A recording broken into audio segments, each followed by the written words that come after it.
this is a hearing not in aid of legislation, but a committee hearing to determine if there is not just a mere probable cause, but if there are evidence that would warrant the findings of the Committee on Justice to go up to the plenary and for the plenary to decide and then transmit the matter to the Senate. Ganun lang kasimple yung impeachment proceedings. They are trying to complicate things in a way, katulad sinabi ni Attorney Paras, ni Congressman Jing, because sabi nila, Sarsuela ito. Sabi ni Attorney Topacio, kangaroo court. No, don't use kangaroo court. That's going to be an insult with a beautiful kangaroo. I love kangaroo. I've been to Australia many times, and they are so beautiful. So don't don't compare the Committee on Justice as a kangaroo court. It's an insult to the kangaroo. Or even they say sinabi, muro-muro lang. No. Don't use again that muro. It's an insult to our Muslim brothers and sisters. No? Hindi pwede. No? Ang ginagawa nila doon sa House of Representatives, purely politika. You would want to put the Vice President in a bad light in the eyes of the public because she is the most trusted, popular public official of the land now, despite all their efforts to destroy her for the past 2 years. Hindi nila mapababa yan ang kanyang trust rating. And, if you read the decisions of the Supreme Court, the 2025 decision, the motion for reconsideration of 2026, klaro, sinabi ng Supreme Court, this impeachment is not only political, it is also legal process. And when you talk of legal process, the main basis of looking at the legality or illegality of the proceeding is what the Constitution provides, because the Constitution is the supreme law of the land. It is the fundamental law of the land. So anything that is contrary to Article 11 in relation to the Bill of Rights is unconstitutional. Therefore, it is illegal. And what they are doing right now, it is illegal. Din sa taong bayan, educate yourselves. Every time, pinipilit po ang rules of court o kaya ang iba pang rules that is not applicable in strictissimi juris or juris, no? What will strictly apply only is the Constitution, Article 11 tsaka Article 3 Bill of Rights, no? Yan lang ang strict nating i-apply. Uulitin ko, pag nagmumukha ng criminal prosecution yan. Okay? In dubio pro reo. Pag nagmumukha ng trial, bawal na yan. Okay? Pag sinabi naman nilang preliminary investigation lang to, hindi pa pwede mag-cross-examine. In dubio pro reo. Pwede na mag-cross-examine dapat. Bakit? Because it's in favor of the accused. Every time may duda, i-apply ang Constitution in strictissimi juris and ignore other rules. Always in favor of Sara, who is now an accused, is in jeopardy, and alam naman nating kakasuhan nila. And the last message on accountability, no one is avoiding accountability. Kung gusto nyo, kasuhan nyo, hindi po immune ang Vice President. Kasuhan nyo sa Ombudsman na kayo naman ang nagtalaga. Kasuhan nyo doon. Pero itong impeachment, para sa akin nga, i-dismiss nyo na o ituloy nyo na, sabi nga ni Attorney Ferdy. Kasi kung merong reasonable certainty of conviction sa Senate, iakyat nyo na. At kung wala naman, itigil nyo na para po sa taong bayan. Maraming salamat po.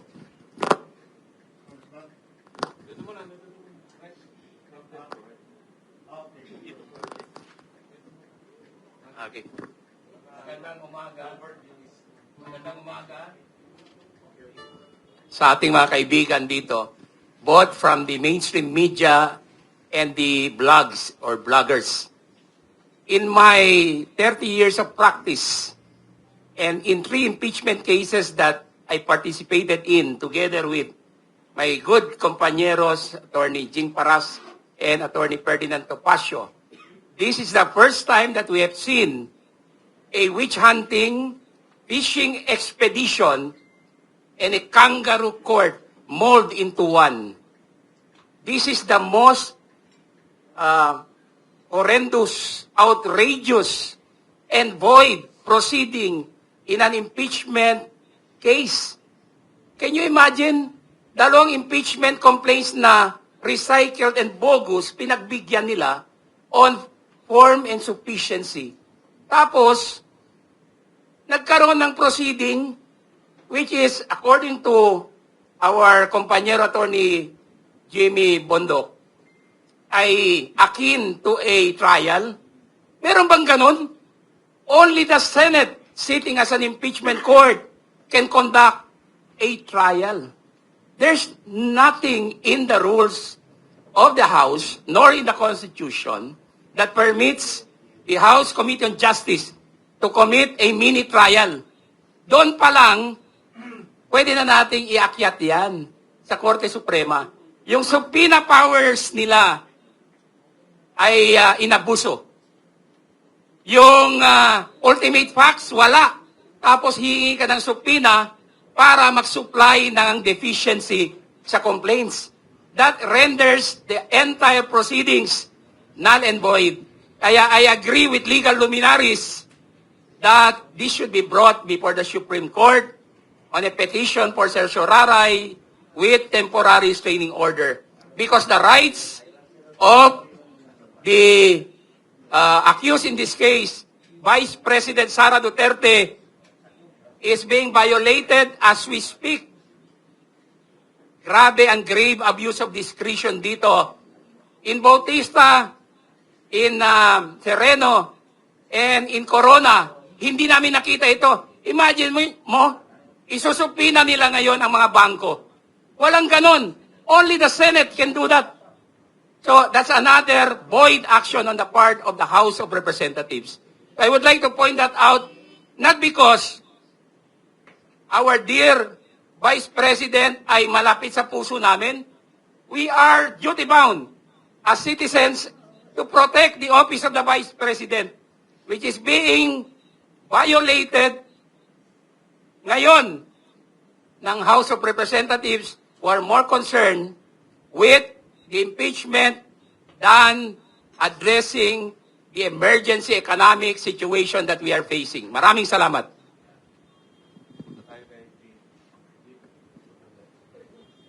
Marami pong salamat, mga kababayan, sa ating members of the media and of course the social media.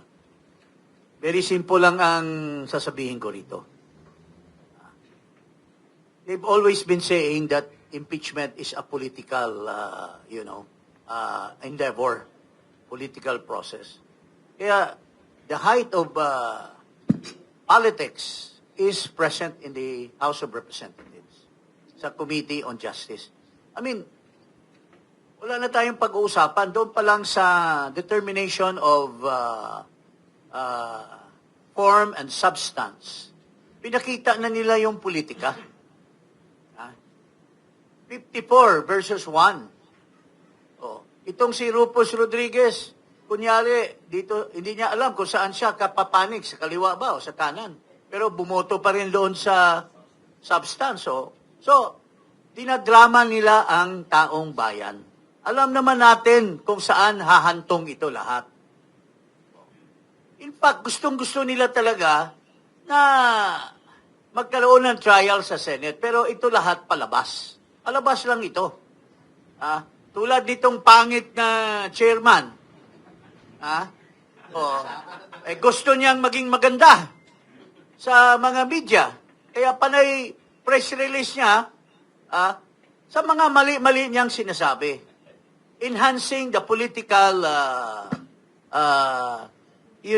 process to persuade the people in their favor.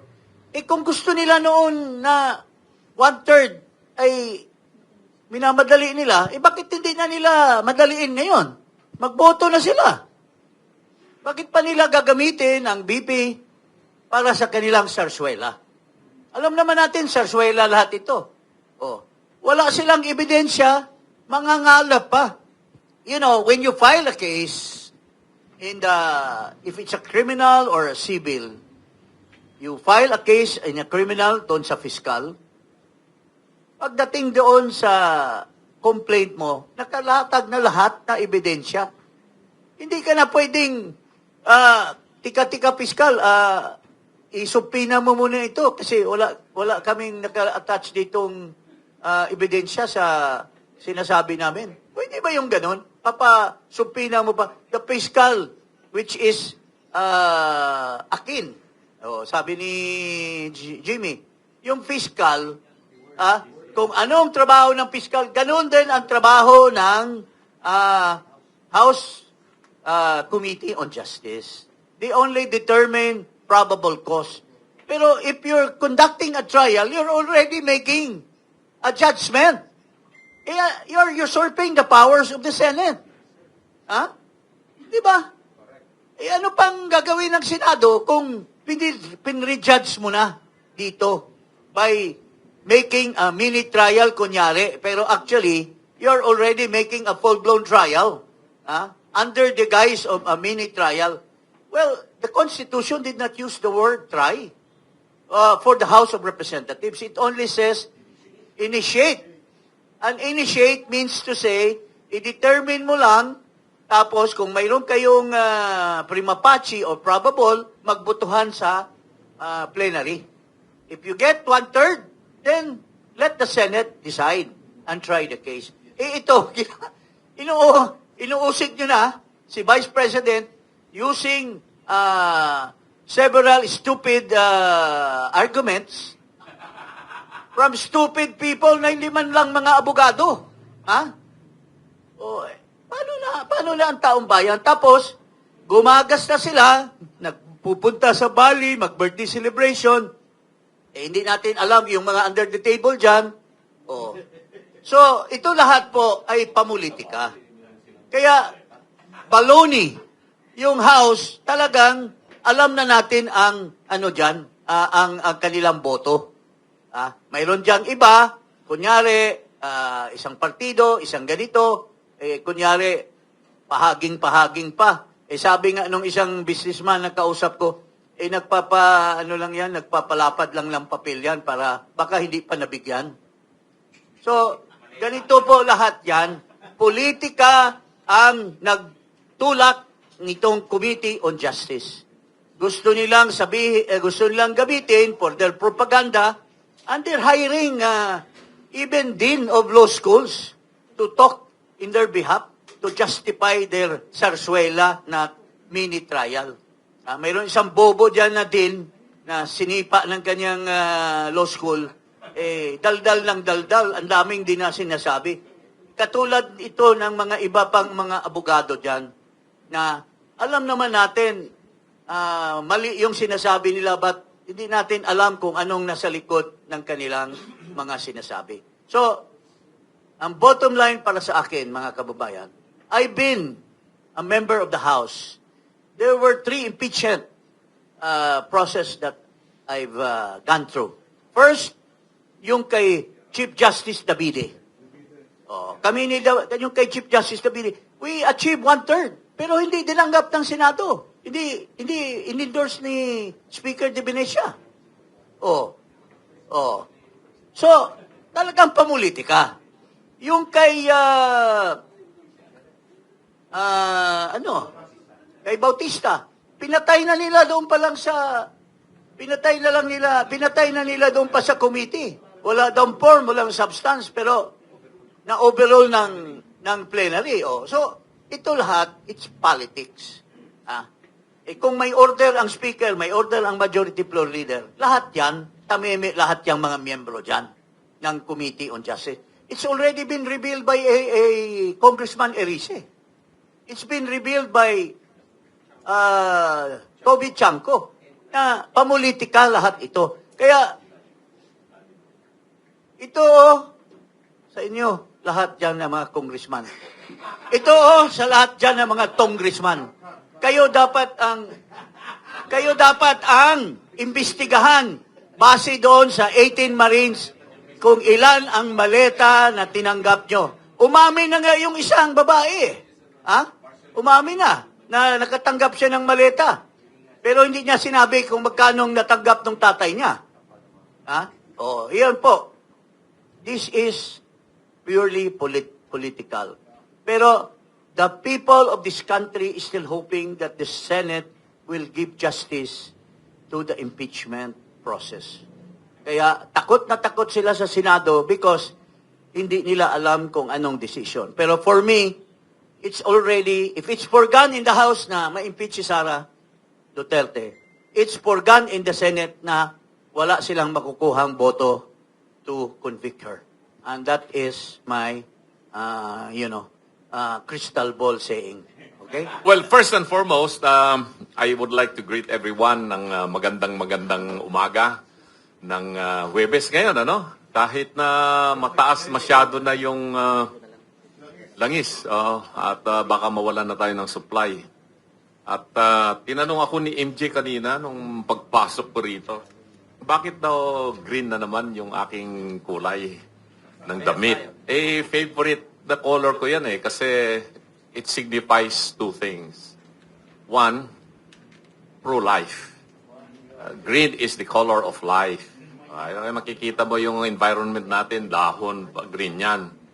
It also symbolizes wealth.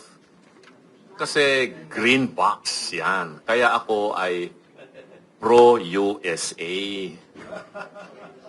Dahil sa nangyayari ngayong kaguluhan dyan sa Middle East, mag-uusap na raw yung Philippine government at saka Chinese government for possible joint exploration in West Philippine Sea.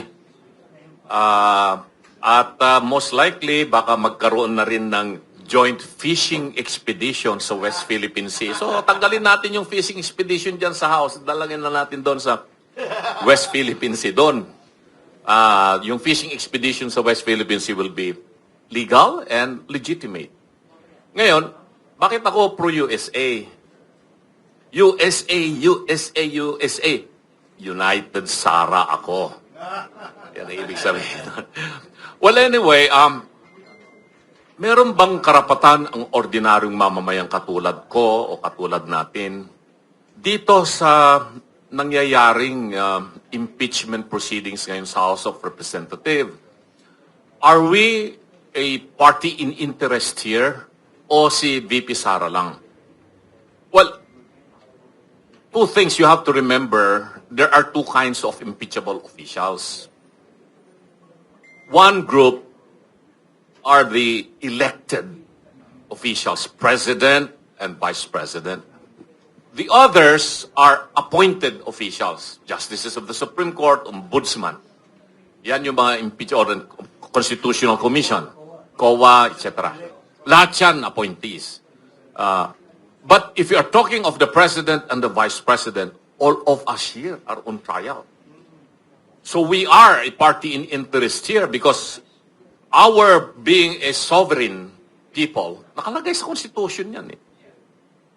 Doon pa lang sa preamble, we the sovereign Filipino people. So how do you define being a sovereign Filipino people? Then you go to Article 2, Section 1. Sovereignty resides in the people and all government authority emanates from them. What's the manifestation of sovereignty?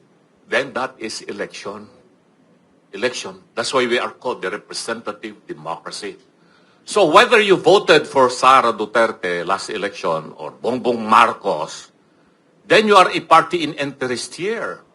Because if Sara Duterte is impeached and eventually convicted, she will be removed from office. Then we are deprived of our right, being sovereign people, of having elected her to be our vice president. That's why we are here. I am here not just because I am a lawyer who understands a little bit about law. I am here sitting here in front of you para ipaliwanag yung karapatan nating mga ordinaryong mamamayang Pilipino na pag ang tinatanggal o ni-impeach natin ay presidente, vice-presidente, we have the sovereign right that will be affected by the outcome of these proceedings. Kaya, alam po, yung kanilang ginagawa ngayon sa House of Representatives, hinahayaan ko, ako'y natutuwa. Sa totoo lang, yung kanilang pinaggagawa ngayon dyan sa House of Representatives, which is a blatant violation of the provisions of the Constitution as stated by Attorney Bondok a while ago, on Article 11, more particularly Section 3, and Article 3, which is the Bill of Rights. So, meaning, we have a possible actionable suit that we can file before the Supreme Court for the House of Representatives abusing its authority, resulting into lack of jurisdiction of what they are doing, and an unconstitutional act. So any one of us here can file the corresponding petition before the Supreme Court to question the actions of the House of Representatives. And we are a proper party in interest. Meron tayong personality to file the necessary action. I have been in Congress for so many years. I was there in 1987. I saw the impeachment of Erap there. I was involved in somehow. I was also involved in the impeachment of then Chief Justice Davide as consultant of the Office of the Speaker, give advice to the leaders of the House of what to do. Sumunod po dyan yung impeachment ni GMA. Ilang beses po yung may final dyan. Then the impeachment of Merceditas Gutierrez, impeachment of Andres Bautista, and Sereno. All these impeachment cases that were filed in the House, I was able to be part in whatever capacities. No? Ngayon, going back to the integrity of these impeachment proceedings, tama yung sinabi. Only the Senate has the sole power to try and decide cases of impeachment. When you say try or trial, there is no distinction of maxi trial or mini trial. Basta trial yan. Yung mini skirt lang yan. Magandang panupurin yan. Pero, there's no such thing as mini trial. Saan sila naka-invento ng ganon? Now, if they are going to, again, define what they are doing as, well, it is akin. Ayan, yung salita akin. Akin yan, akin. Okay. Similar to a preliminary investigation before the office of the prosecutor. Or maybe we can say inquest proceedings. Kasi kami mga trial lawyers, dinaanan namin yan. So summary lang talaga ang pinag-uusapan doon. Whether it's an inquest proceedings or preliminary investigation before the office of the prosecutor, then the only things to be considered by the prosecutor would be what? The complaint affidavits, and the affidavits of the witnesses if there are any, and the counter affidavit of the defendant or respondent, or the real pieces of evidence that have been recovered. And if these are sufficient, then they will file the corresponding information in court. Yun lang ang gagawin. Hindi pwedeng magkaroon ka ng tawagin ng piskal kung sino-sino yung mga wala naman silang participation that they have not filed any document in form of affidavit. Because that is fishing expedition na yon. Fishing expedition yon. Yung ginagawa nila ngayon, okay, dapat pagbasihan lamang nila. They have already determined yung substance is there. Compliant daw. So, compliant ba yung complaint? Compliant ba doon sa mga attached affidavits? Ngayon, kung meron silang clarificatory hearing, ang tawag ko dyan, hindi trial. They have to clarify those provisions or those allegations in the affidavits that were filed by those potential witnesses or by the complainants. Then they can conduct a hearing. Clarify nyo nga ito. What do you mean by this? That is clarificatory hearing. But if you are going to start issuing subpoena to people who are not mentioned in the complaint or who have not submitted any document or affidavit, that is violation already of the provision of the Constitution on trial. Trial na kasi yan eh.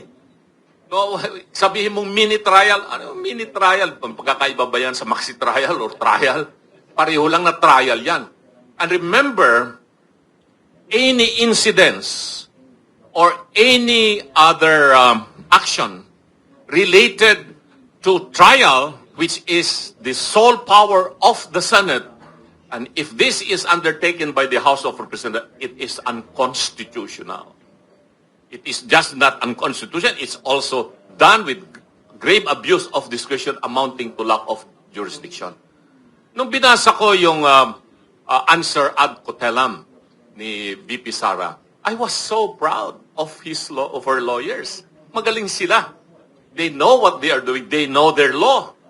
They have to answer it, but it's ad cotellam, meaning to say as a precautionary measure without waiving the right to object on anything related to the unconstitutionality of the complaints or the proceedings that will take place in the House. So ngayon, ang ginagawa nitong Committee on Justice, insisting of issuing subpoenas, meron silang sinabina pa na abogado, no? These are all violation. These are all violation of the sole power of the Senate in a trial. No? Hindi naman na ito kasi committee hearing lamang ng in order to what do you call that? Pass a law? No, not anymore. This is a hearing not in aid of legislation, but a committee hearing to determine if there is not just a mere probable cause, but if there are evidence that would warrant the findings of the Committee on Justice to go up to the plenary and for the plenary to decide and then transmit the matter to the Senate. Ganun lang kasimple yung impeachment proceedings. They are trying to complicate things in a way, katulad sinabi ni Attorney Parasin, ni Congressman Jing, because sabi nila, Sarsuela ito. Sabi ni Attorney Topacio, kangaroo court. No, don't use kangaroo court. That's going to be an insult to the beautiful kangaroo. I love kangaroo. I've been to Australia many times and they are so beautiful. So don't don't compare the Committee on Justice as a kangaroo court. It's an insult to the kangaroo. Or even they say sinabi, muro-muro lang. No. Don't use again that moro. It's an insult to our Muslim brothers and sisters. No? Hindi pwede. No? Ang ginagawa nila doon sa House of Representatives, purely politika. They would want to put the Vice President in a bad light in the eyes of the public because she is the most trusted, popular public official of the land now, despite all their efforts to destroy her for the past 2 years. Hindi nila mapababa yan ang kanyang trust rating. And, if you read the decisions of the Supreme Court, the 2025 decision, the motion for reconsideration of 2026, klaro, sinabi ng Supreme Court, this impeachment is not only political, it is also legal process. And when you talk of legal process, the main basis of looking at the legality or illegality of the proceeding is what the Constitution provides, because the Constitution is the supreme law of the land. It is the fundamental law of the land. So anything that is contrary to Article 11 in relation to the Bill of Rights is unconstitutional. Therefore, it is illegal. And what they are doing right now, it is illegal. May nagtanong din sa akin, paano yung subpoena pag pinadalhan ka ng subpoena ng Committee on Justice? If they are not going to, if the one that is being addressed to would not attend, can he or she be cited for contempt? Well, for sure, gagawin nila yun. Iko-contempt nila yun. Mapapa-aresto pa nila. But would that be a legal action of the House? No. It will be unconstitutional. It will violate due process, the right of that person. Because here, it's no longer just be resource person. Napapatawag mo siya para magbigay ng kanyang opinion, nalalaman niya tungkol sa isang batas na nakabinbin, panukala na nakabinbin in order to be passed by the committee. Ito hindi na Itong Committee on Justice here is acting not just a mere committee of the House that is going to pass pieces of legislation, but eventually it will become the body that will prosecute these impeachment proceedings in the House. So tama rin yung sinasabi na it is similar to the preliminary investigation or inquest proceedings. Then so submitted yan. Sige, I admit.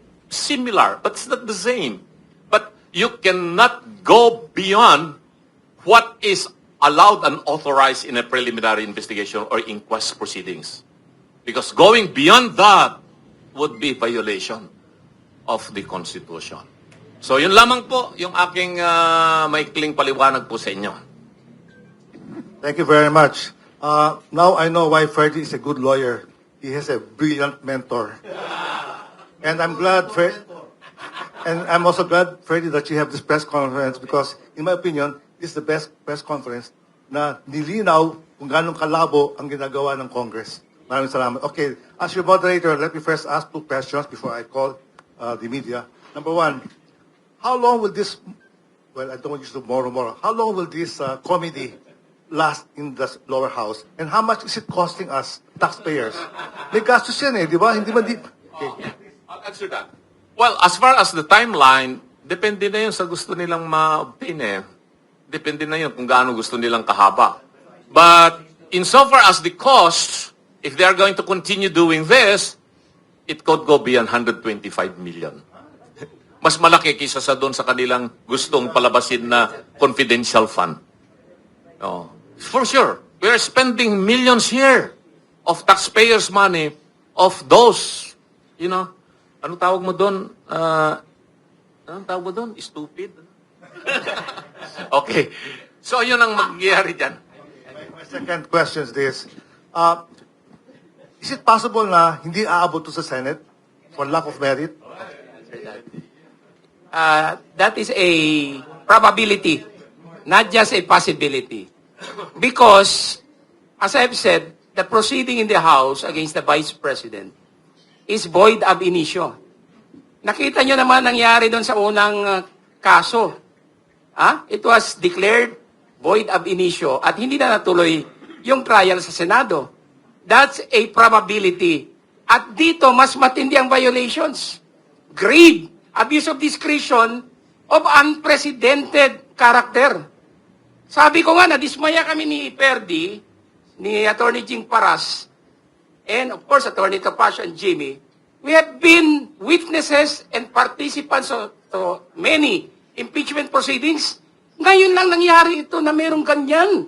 They are inventing their own rules na hindi nila pinasa, hindi pinablish. Yung mini-trial na yan, there's no such thing.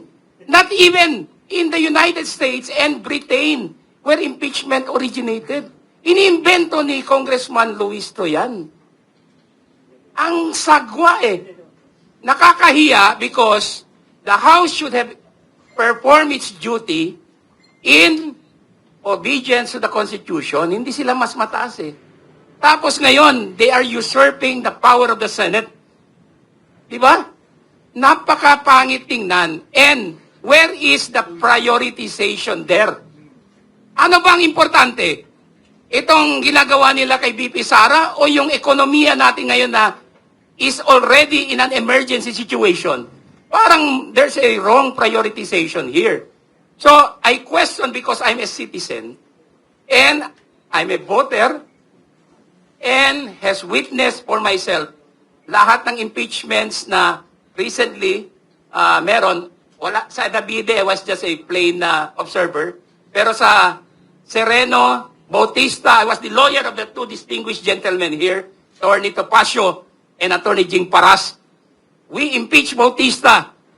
Kahit na nung umpisa, nag-violate din yung House Committee on Justice sa kanilang rules and the Constitution, but sinave ng plenary by a very overwhelming vote at na-impeach si Bautista. Hindi siya umabot sa Senado kasi impeach and then he resigned. Naging moot and academic. But I tell you, nakakadismaya ang ginagawa ng House Committee on Justice. And the Supreme Court might probably, hindi ako sigurado because I cannot preempt, might probably issue a TRO here and declare the proceeding void ab initio. Salamat. Okay. I open now the floor. O sige, please attend. Quickly lang mabilis. Red Mendoza from the Manila Times. Of course, hi. Good afternoon, good morning po. Well, ngayon po sinasabi po ni Congressman Laila De Lima na ang hindi pagpunta ni VP Sara sa impeachment trial ay parang pagbaliwala daw sa Constitution. And of course, sinabi rin ni Congressman Beatrix Luistro na sa kanyang distrito daw, sa Batangas, suportado daw yung impeachment. What's your take po doon sa mga sinasabi ng ating mga kagalang-galang ng mga congressman?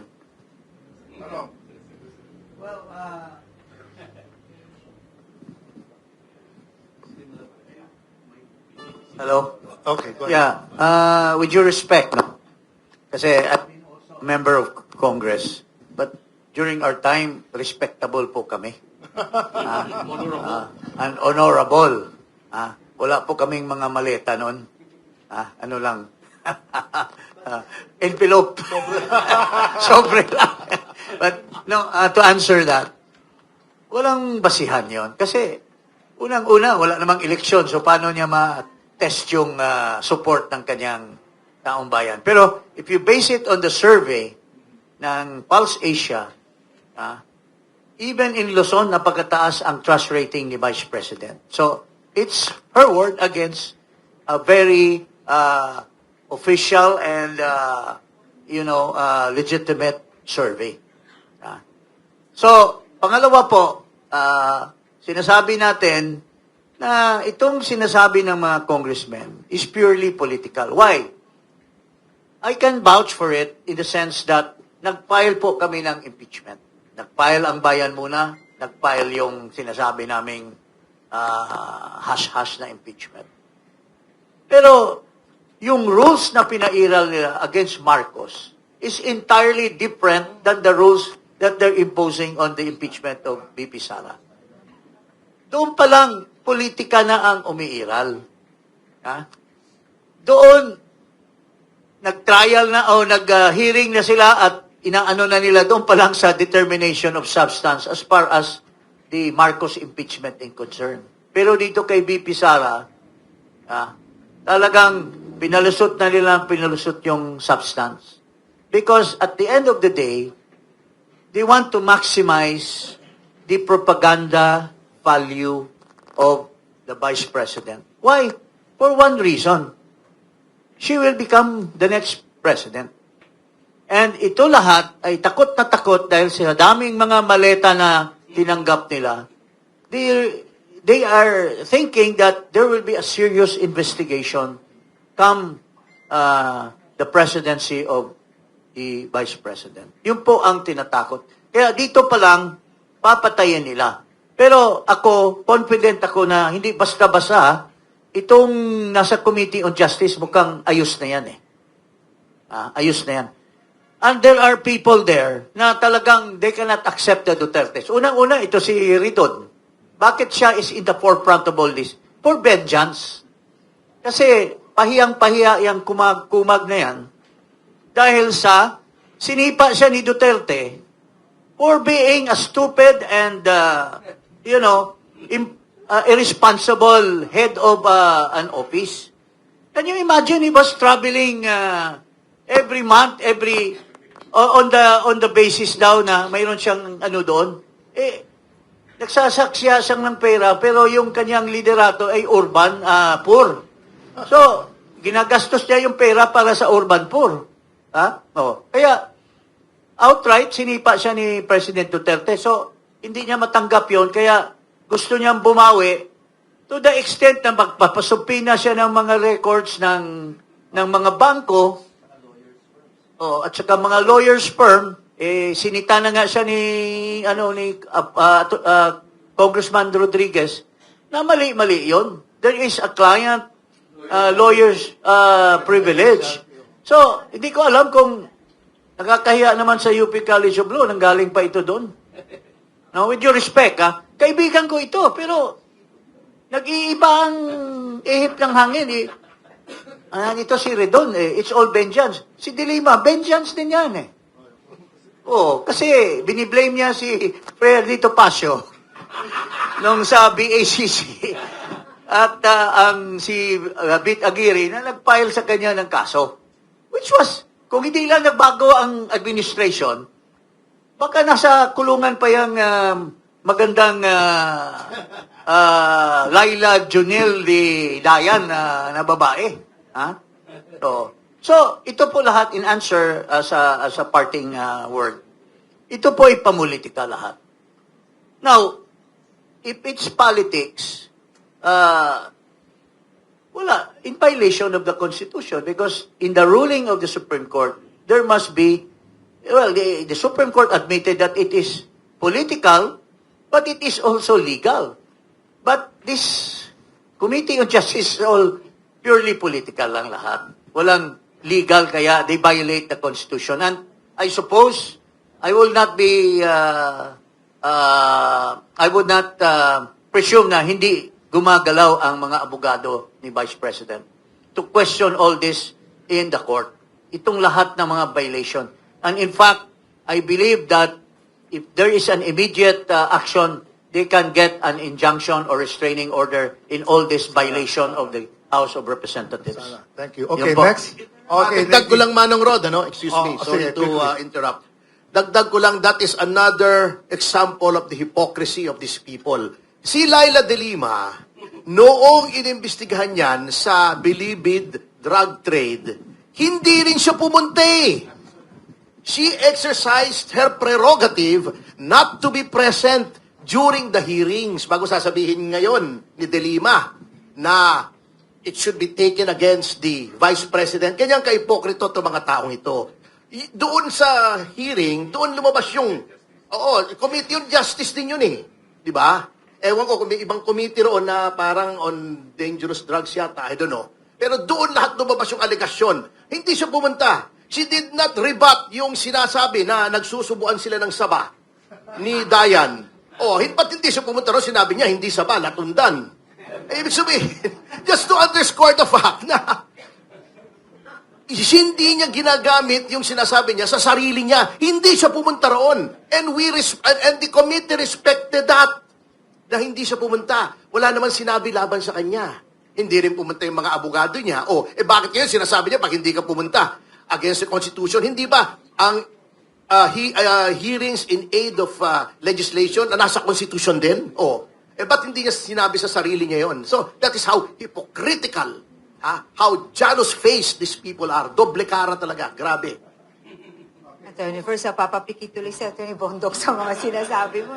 But anyway, Congressman Paras, from your end po, do you intend to file this before the Supreme Court? Kasi kinanong namin kahapon ng defense team, too early to say, but that remains to be an option. But from your end po, I what think do we expect from as you? a lawyer, and I would presume that the hired lawyers of the Vice President, they are actually monitoring all these things.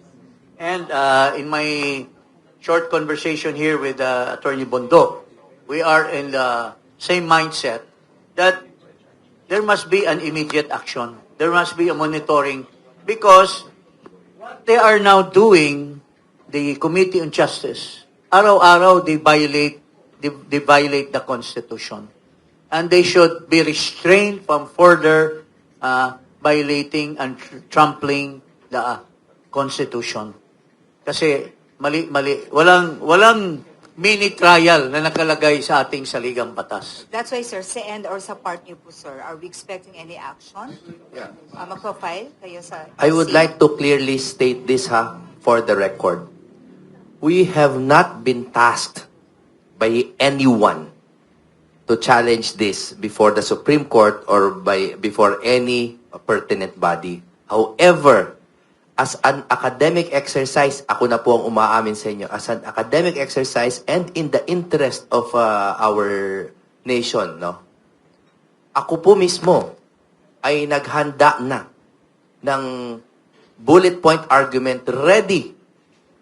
Is it is kung sila may mini trial, kami may mini draft. Meron kaming mini draft. Why? No, but do you know why? Because lahat naman po tayo gusto natin maging handa. But the reason why I wrote it kaagad, we wrote it, kami ni Attorney Bobet, is because it was too easy to write. It was too easy because the violations are too blatant.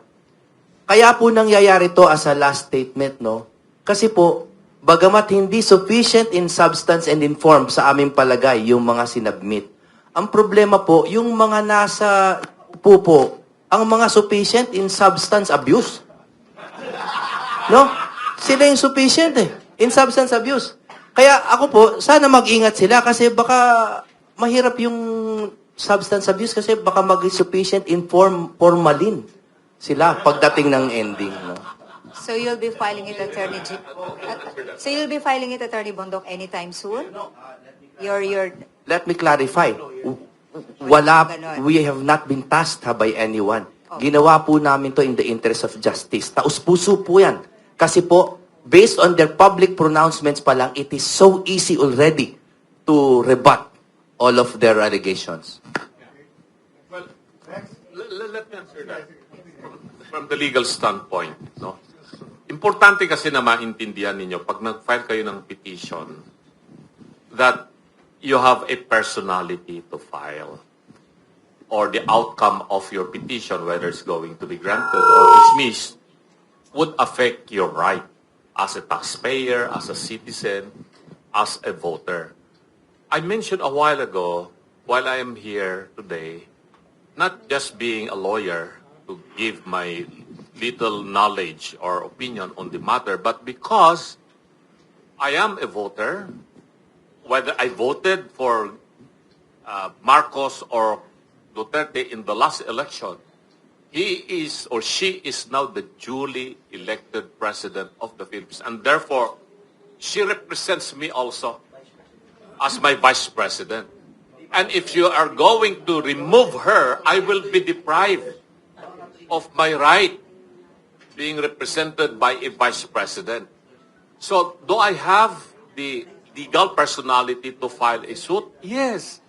Because I am a party in interest.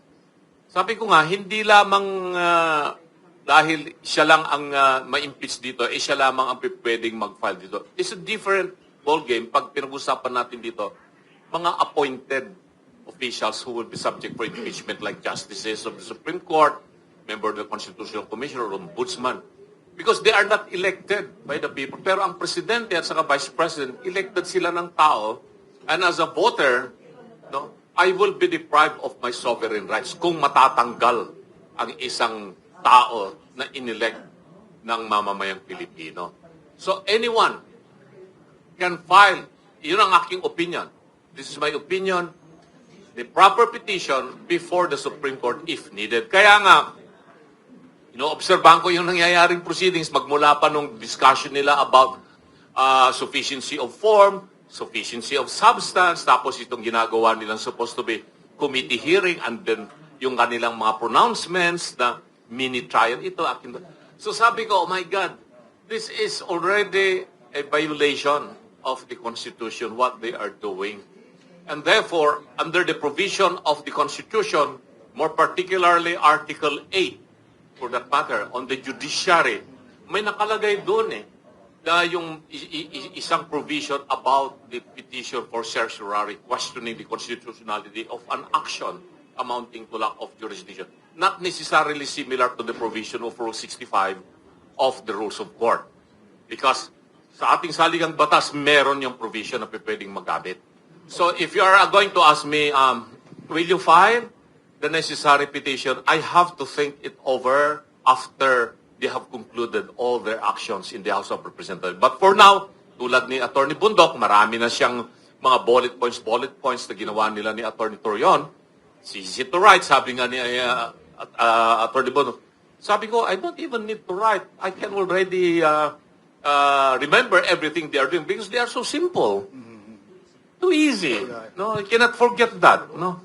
Unlike a complicated case na kailangan mo talagang use the weapon of your pen or your computer. But what they are doing now, kung nakalimutan mo ng konti, punta ka sa YouTube, tingnan mo lang yung mga nangyari doon. You would easily remember. Okay. Okay, thank you, Attorney Lubino. I think you said it very profoundly. On trial here pala is the majority of the voters who voted for VP Sara. Sila ang on trial. Tayo mga bumoto are on trial. That's a very important, a very profound statement. Okay. Good morning po sa inyo. Sa mga pinaliwanag niyo po kanina, narinig ng marami at sa tingin ko, sangayon sila na napakalinaw ng paliwanag ko ninyo kasi marami sa mga Pilipino hindi naman intindido sa batas yung karamihan. Ngayon, ang sa akin po, ang gusto ko ipunto rito, hindi puntong legal, kundi yung moral. Kasi po, sabi nga ni Congressman Paras, yung mga buhaya, mga stupidly stupid sila, sinasangayon naman po sa tingin ko ng marami kasi nakita naman natin kung paano silang tawagin, honorable, kagalang-galang. Pero ang nakikita po natin ngayon, yung tanong ko po papunta rito sa direksyon. Nakikita po natin na ang dami ng isyung lumutang. Magmula rin sa PDIC, PhilHealth, Maharlika Fund, hanggang doon sa mga, yung 18 Marines, yung mga mali-maleta. Pero prior to that, nagkaroon ho ng malaking issue tungkol sa pagiging drug addict ng ating presidente na nung huli, nagsalita yung ating senador, Amy Marcos, na mismong kapatid niya. Sa akin pong paniwala, personal, napakalaking issue ho niya ng moral. Biruin nyo kung iisipin nyo kung totoo na ang presidente addict. Ito po yung tanong ko. Sa tingin po ba ninyo, dahil sa dami ng mga mali-maletang napawalan, marami nang natatakpan ng bibig at nasusuhulan at hindi na makakibo, paano ho ba ang magandang remedyo natin gagawin pa? Can I answer that? Ako muna, Kong Jing. Alam nyo yung third impeachment namin ni Congressman Jing, Attorney Topacio, and the others, Mike Defensor and the others. Merong ground doon on the alleged drug addiction of the President. Kaya nga hindi tinanggap yung aming complaint ng House Committee Secretary General, House Secretary General, dahil siguro takot sila dyan sa ground na yan eh. Saka yung plunder, isa sa mga grounds yan eh. Moral yan. Hindi lang legal, constitutional, but moral. Kaya takot sila pag moral ang issue eh. Now, itong maleta, andon din yan, yung plunder, which we cited Gutesa and Saldico, na pinatotohanan ngayon ng 18 sundalo. So you see, we have done our part. Congressman Jing, we have done our part. Attorney Topacio, we have done our part. Ang problema, ang House, they have to answer itong maleta issue because Congressman Suntay raised that issue sa Committee on Justice. Kaya doon, pinarule siya ng out of order. Pero tama yun eh. Because baka ito, yung galaw nila ngayon ay they are prejudiced and biased against the Vice President because may link doon. I'm not saying that they're guilty, pero we raised that. Well, we have the same mind, sinabi na niya, pero I'll just add, no? Yung lahat na sinabi niyo po, with your question, ni-raise na po namin yan lahat na issue. That's why we filed an impeachment complaint. Pero, dirty trick kami ng House. Unang-una, they made it sure na yung magtatanggap ay absent, nagbakasyon daw sa Taiwan. Yung kasunod niya, yung deputy, was also told not to accept it. In fact, did we file a case already to this guy? Itong si attorney, We're contemplating on filing a case against yung deputy, si Salonga. Kasi, hindi siya nagtanggap nung impeachment complaint namin. Had it been na tinanggap nila yon, napakalawak po yung akusasyon namin dito sa, ano ba tawag nila dito kay Marcos? Bangag na Pangulo? Yeah. So, mayroon po talaga na complaint kami citing all ng mga lahat na kabulastugan ni Marcos Jr. po. Pero ang inintindi nila yung kay BP Sara. Pero doon sa complaint against Marcos na pinail ng bayan muna na mayroon naman ding laman, wala daw substance. So, yun po ang imbalance. Yun po ang tinatawag nating pamulitika lamang. To protect Marcos, who is being accused of so many crimes by Saldico, by the 18 Marines, versus an allegation na pinagwala ng base ng COA against the Vice President na napaka-pranggot lang 125 million versus billions of billions na sinasabi ni Saldico na tinanggap ni Marcos Jr. Yun po. Thank you. Okay, Nga pala, may naalala lang ako. Yeah, Ang please. tawag na pala ng ibang tao kay Representative Luistro is representative necessity. Because necessity knows no law.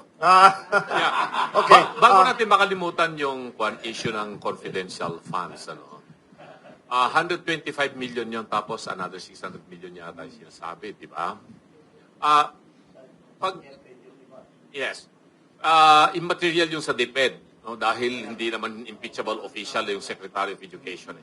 Anyway, pag pinag-usapan natin na ang basis lamang po nila ay yung notice of disallowance sa COA as evidence, naku po, pag yun po ay tatanggaping ebidensya, karaming makukulong na mga cabinet officials o kaya pati sa presidente dahil hindi pa nila na-account yung kanilang mga confidential funds or kaya mga notice of disallowances yan. Billions yan. Pumunta ka sa yung website ng COA. Every department, every year, marami silang mga hindi pa naliliquidate. But it doesn't mean na meron ng krimen na nangyari. So, ang daming mga unliquidated dyan. So, walang basic nga. Tapos, ewan ko, meron akong nakita sa Facebook na ginamit nilang ebidensya. Inilabas na raw nila si Piatos na ebidensya doon sa house, di ba? Pero maglalabas din kami ng Piatos dito, kainin natin, ha?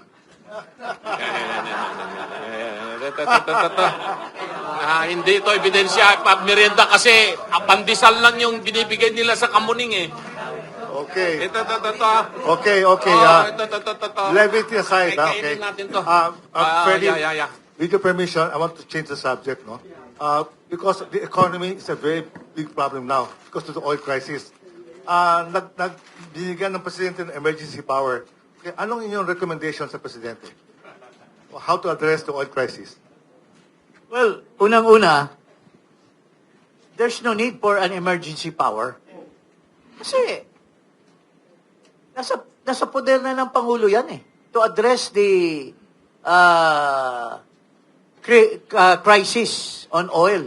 In fact, yung kanyang Secretary of Energy has already said na, may mga kausap na kami, na may mga supply na. Baka may ibang purpose ito. Mayroong mga iba na namang maniobra ito si Marcos. Alam mo, he always have so many dirty tricks in his kilikili. So, these are all alibis na Kaya na-alarm ang mga tao. Unang-una, this is too late. Because nung una pa lang na pumutok yung gera, reverberating effect na kaagad yung mawawalan tayo ng oil. Pero sinasabi ni Marcos, 60 days ang reserve natin. Bakit wala pang 30 days? Nagtaasan na ang mga presyo.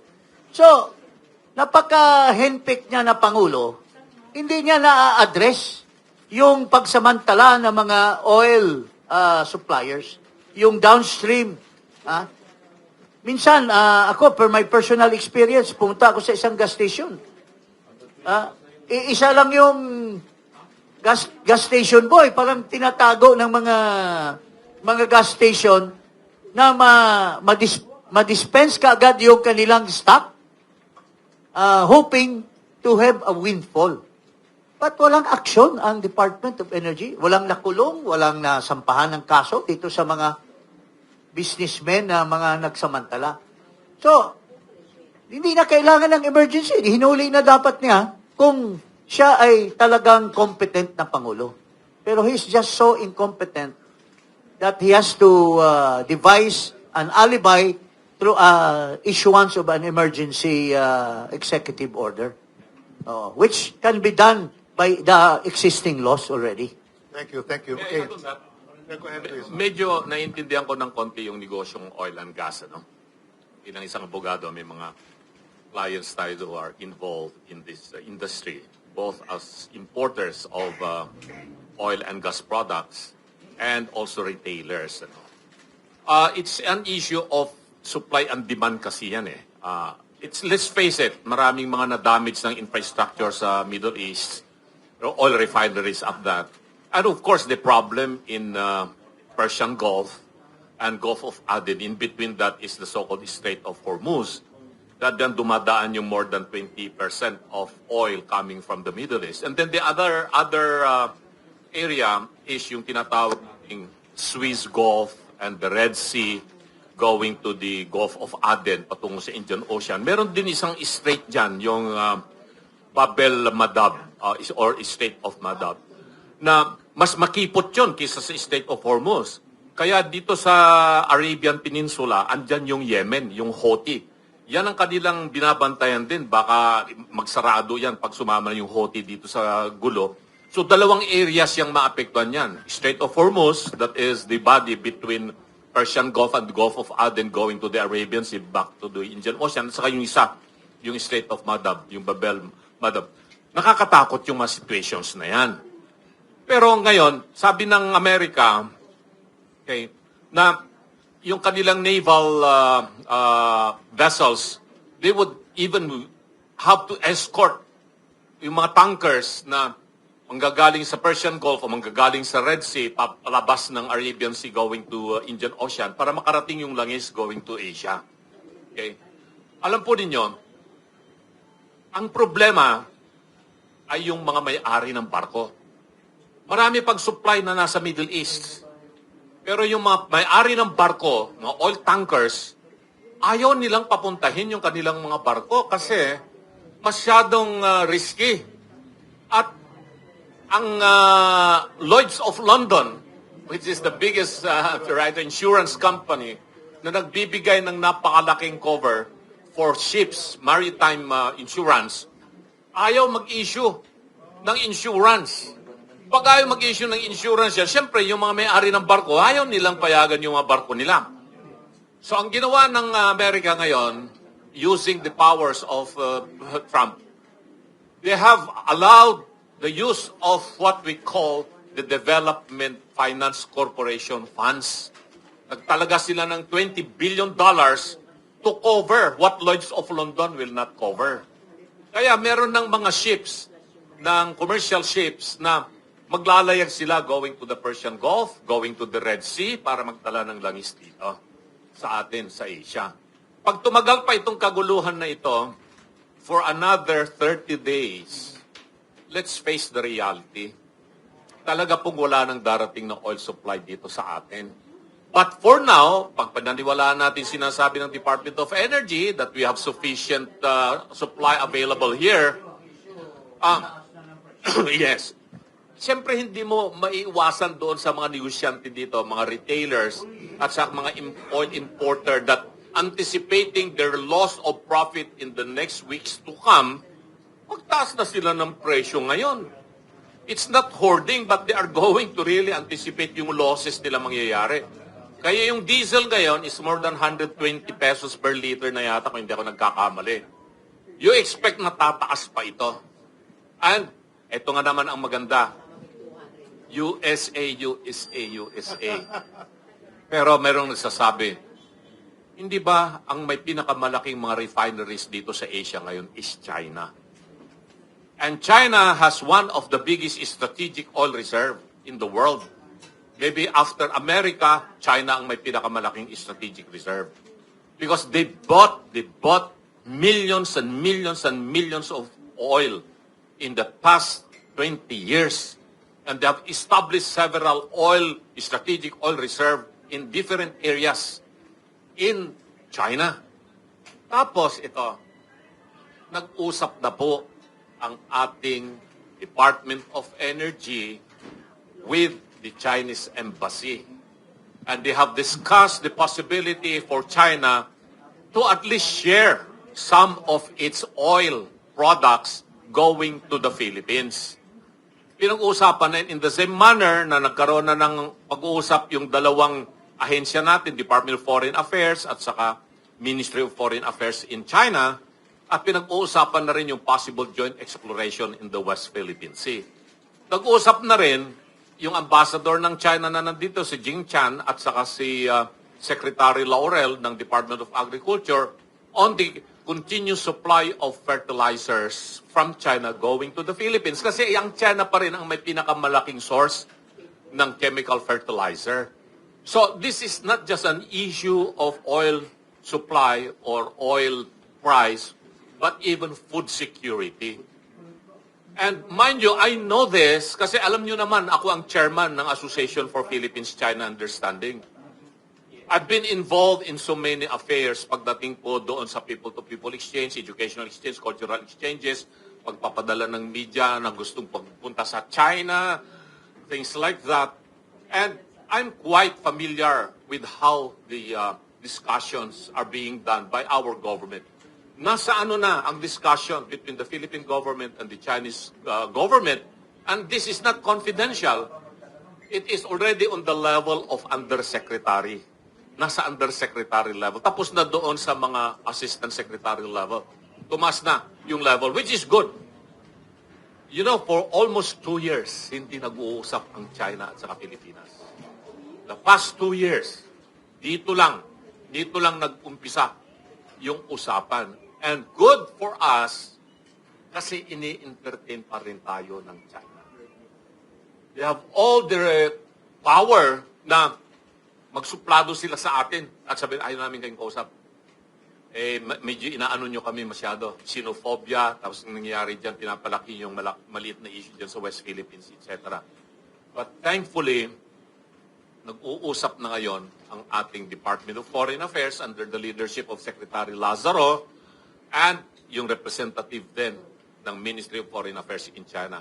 And they are now in this higher level. So hopefully, within the month of March or April, baka makarating na sa ministerial level yung usapan.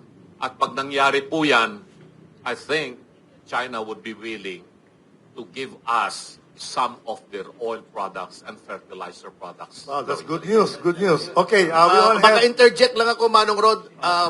With all due respect, I beg to disagree na ang pinakamaraming fertilizer ay China. House of Representatives ng Pilipinas po.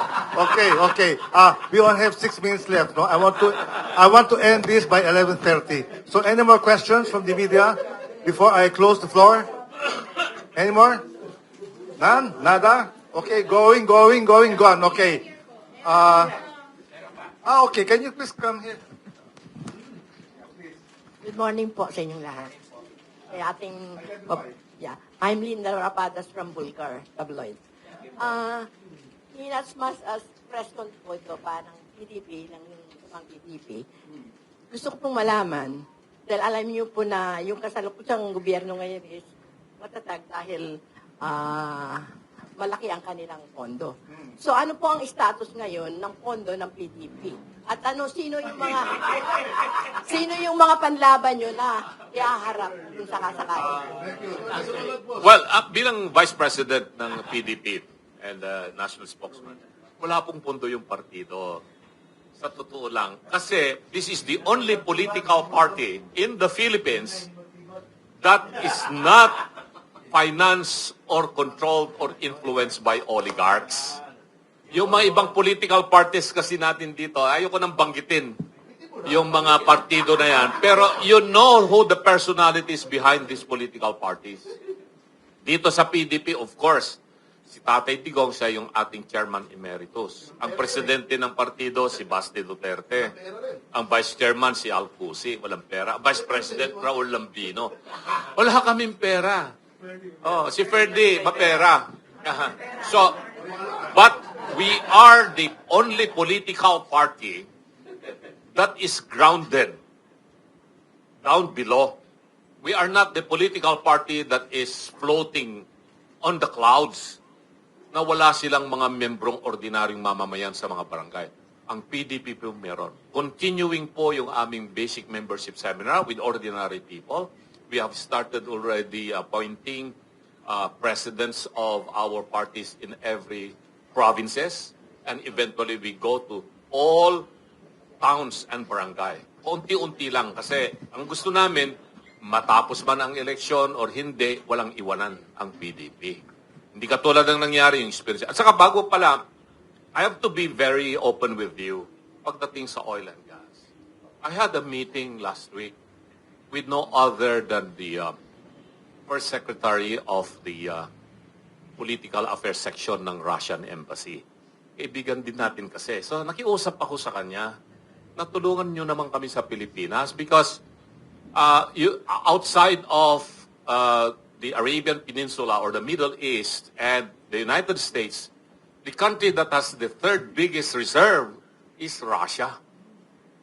Pero ang problema rin sa Russia ngayon, yung igera pa rin nila sa Ukraine at saka yung mga oil pipeline going to, and medyo apektado. But Russia is still one of the main sources of China's fuel. So, dinadala ng Russia yung kanilang fuel sa China at saka sa India, pero mas marami na pupunta sa China. So, pag pumayag yung Russia at sabihin sa China, yung bibigay namin supply sa inyo dyan sa China, ibahagi nyo naman ang Pilipinas. So, I've already, on my own initiative, not because, but I really wanted to help kasi alam ko yung problema pagdating sa oil and gas. Thank you so much, Mr. Okay, Kong, the last statement. Nagtatanong po kayo kung sinong may pera sa Pilipilaban? Unang-una, si Magtibag, daming pera yon.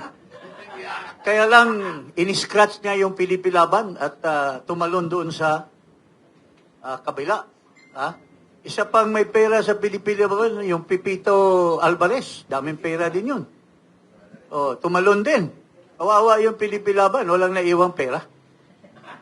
Ewan ko si Alcosi, baka mayroon pa. Pero anyway, whatsoever, ma'am. Yung si Magtibag, ang dami palang pera nun. Katabi niya yung bata-bata ni Atong Ang, yung si, anong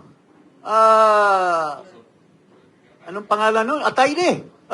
Naglabas ng 1 bilyon, tapos, hinawakan ni Magtibag. So, marami silang pera. Pero hindi na Pilipilaban yun ngayon. Nasa kabilang dako na. At iniimbestigahan yung mga 18 Marines na magsasabi sana kung sino binigyan ng mga maleta-maleta.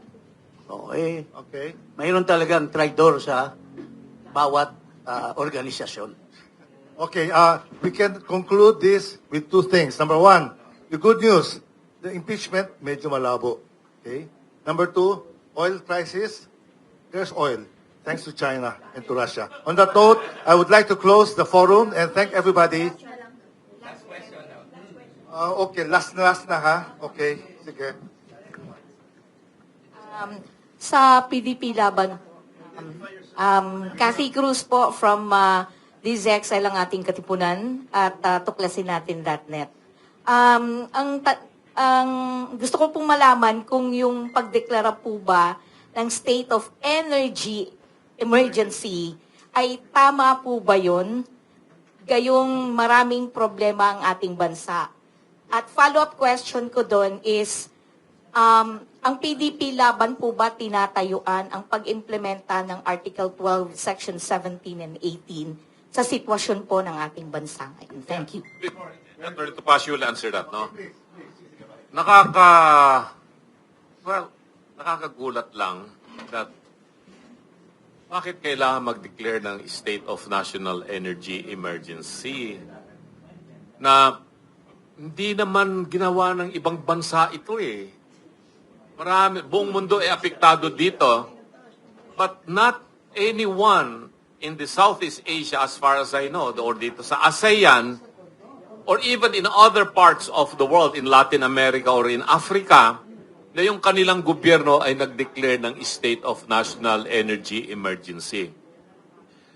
Yung pagdeklara kasi ng kanyang mga ganyan, emergency, parang sa national disaster, then they can start controlling yung flow and price of commodity.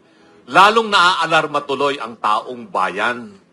Lalong naaalarma yung taong bayan.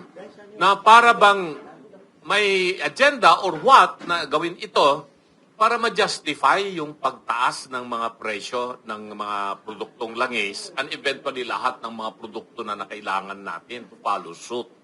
Na hindi naman dapat kasi magkasalungat yung sinasabi nila na there is adequate supply of oil products in the country that will last for another 60 days or 50 days. Then tapos mag-declare ka ng state of national energy emergency. I don't think that is the right approach. I'm sorry to say, I beg to disagree with the action taken by the government in this regard. Kasi sa akin, Pwede naman tayo tulad ng usap tayo doon sa mga countries that have available supplies na pwedeng maiparating pa rito. Ang problema natin pag hindi tayo bigyan. Yun. Problema ng liderato yun. Of course, I cannot deviate from my boss. At yun naman talagang stand ng PDP. Yung sinasabi niyang agenda lamang, let me just expand on that. Tama po yun unnecessary. Because all of the powers are already existing. Kaso nyo, ito ang not so hidden kasi mababasa nyo naman na, alam nyo, in an administration that has the trust and confidence of its citizens, hindi ito mapapansin But with a president who has an approval rating of below sea level, laging kahina-hinala ito mga provisions na ito ng yung emergency, yung EO 110. Kita nyo number 1. Yung pag-accelerate, hindi lang ito kasi ayuda Hindi lang price control. May infrastructure. Ano ba infrastructure? Di ba flood control infrastructure yun? Ito Well, ito ay nag-accelerate ng construction of renewable energy infrastructure. Solar siguro, natural gas. Build. Construction. Anong construction? Di may pondo. Sinong kukontrata niyan? At pina-fast track. Okay. Infrastructure support. Construction na naman. Power generation and transmission facilities. Hindi na ayuda ito. Yung mga tore ito. Sino namang gagawa niyan? May mga congressman na naman bangongontrata dyan. Ito pa. Emergency procurement. Fast track na naman yan. May mangongontrata na naman yan. Katulad ng sabi ko, kung katiwa-tiwala ang pamahalaan, kung tayo ay nasa Singapore, actually kahit Vietnam, mataas ang level nila ng trust, okay ito. Pero under a government na sinasabi nga na sindikato, mabigat lunukin itong mga ito. Bakit may infrastructure? Bakit hindi yung ayuda lang? At parang mas malaki pa yata yung naka-earmark for infrastructure than ayuda. So yun ang medyo may misgiving po tayo. Kaya tama po yung sinabi ni Atty. Lambino, unnecessary, dumiskarte na naman. Magaling magdiskarte talaga itong gobyernong ito. Thank you po.